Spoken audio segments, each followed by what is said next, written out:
Kasama ko si Lele. So, hindi ko na kikita si Lele bago dito tayo nagyayaro, di ba? Minsan. Minsan lang. Ako malaki na eh. Ngayong taon ka na.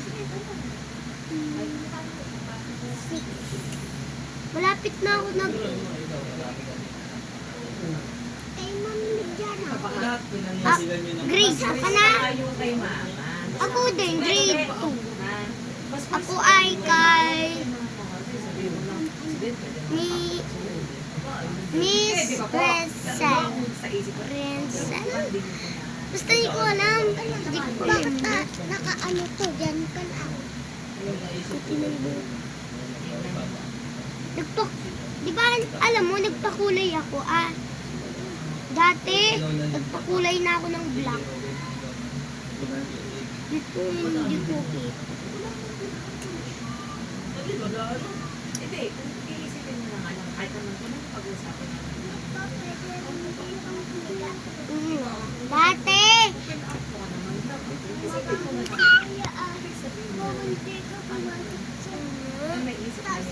So, ayun lang. So, sabi mo bye-bye. Bye-bye.